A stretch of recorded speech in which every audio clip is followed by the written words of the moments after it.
I mean, in your appearance and in your musical style is really very vivid. And how do your fans react on that? You know, I don't know. I don't know. I think you have to ask the fans about it, because for me, time passed, you know, so slowly, and I feel that for me it's only been one time in my life that I've been having an idea of, let's say, stylism, and that was at the Antenna record cover shooting.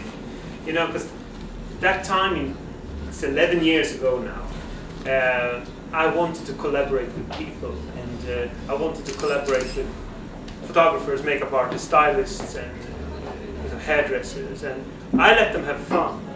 And that's when I turned up orange hair and with a lot of makeup during that record cover footage. And 2 weeks later, I didn't look like that anymore, because the color was washed out, and yeah, I had started to wear ponytails instead. And you know, it didn't take many months, or it didn't take very long time till I looked kind of back to normal again. And the only thing that changed is, you know, depending on how lazy I am, and hair is growing, I'm getting darker hair than I used to have in the 90s or as a kid.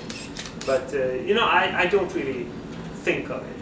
But I'm sure, you know, because if we take one photo every second year for a record cover, that photo will be different from the one we took 2 years ago. And it's this photo that becomes the strong image of what I have chosen to wear, or how to, and so it seems like people do think that I change a lot, but I feel that nothing has changed except one time in 16 years.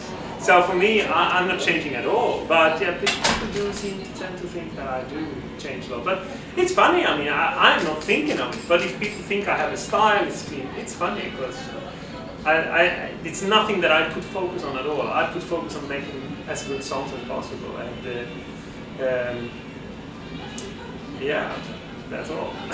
Yeah, probably you could share from which type of music you take inspiration now. Well, I think Spellbound was a lot inspiration of you know, when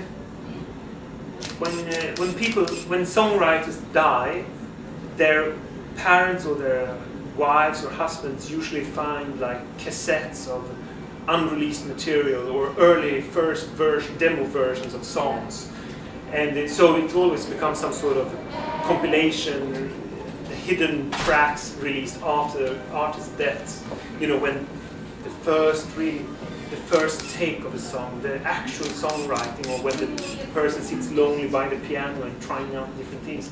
And I think these tapes are so extremely interesting, because that's when you hear the essence of the songwriting before it starts to be arranged and perfectioned. And I was really inspired by all these tapes of, let's say, John Lennon, that Yoko Ono found after his death, or Nick Drake's grandma found some cassettes in the attics after he died. And these kind of tapes with the rawest, earliest demo versions of songs, that was a really strong inspiration that I wanted to capture with that spirit.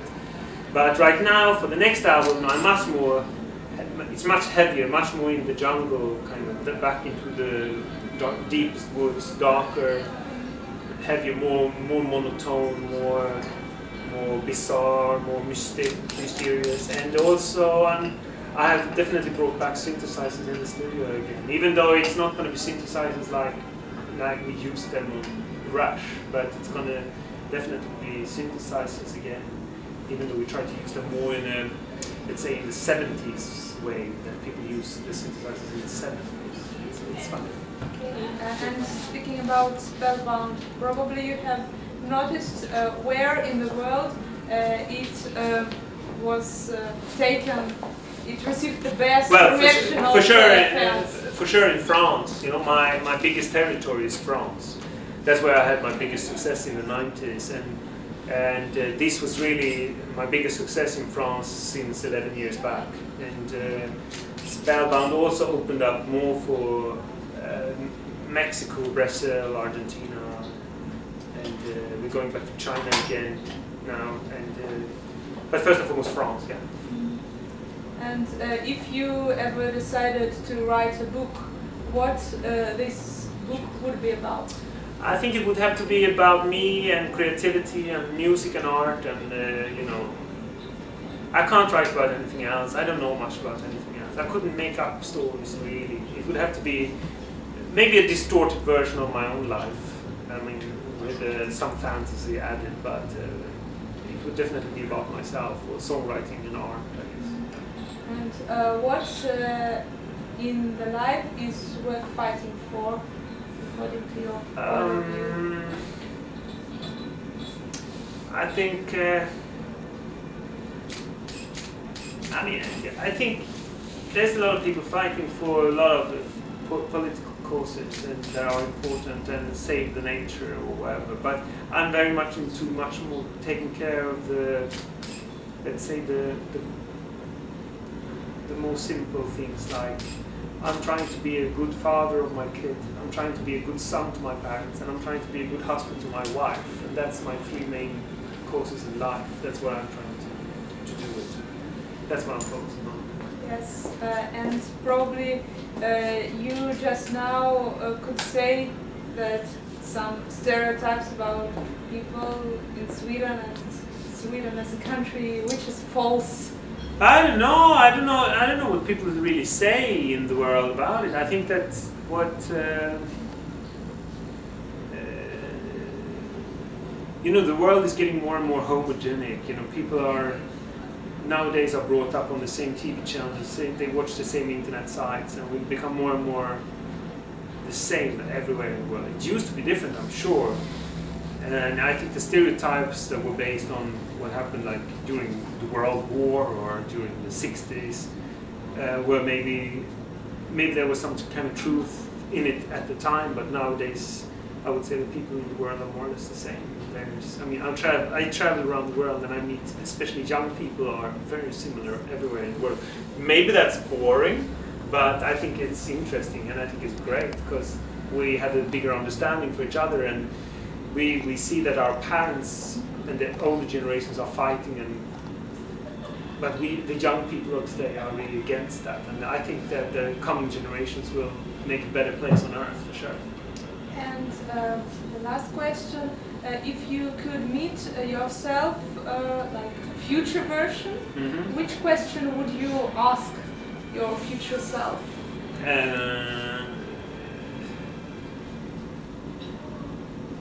I think it would be more interesting to meet my earlier self, try to give some advice to who I was when I was younger, because I hope that if I would meet myself, I mean, I hope and I think that we do get wiser every day. We learn from our mistakes, so every year that passes we get wiser and more, in some way, better.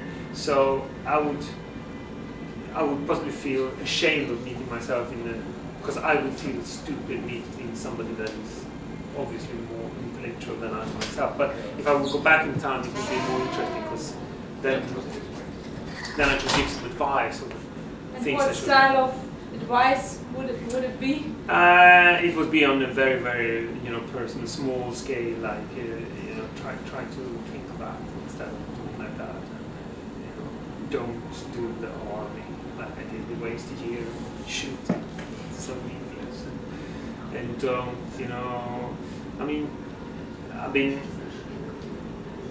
I've realized that some parts of schoolwork was maybe necessary for school, but it was not necessary for life, really. So. And then probably you could give some advice to your friends? Well, all I want to say to my fans is to try to be a good friend to your friends, and to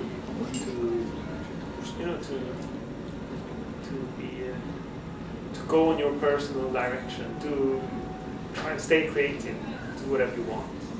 Thank you so much for the interview. Can we take a photo together? Sure, sure. So some people still wait.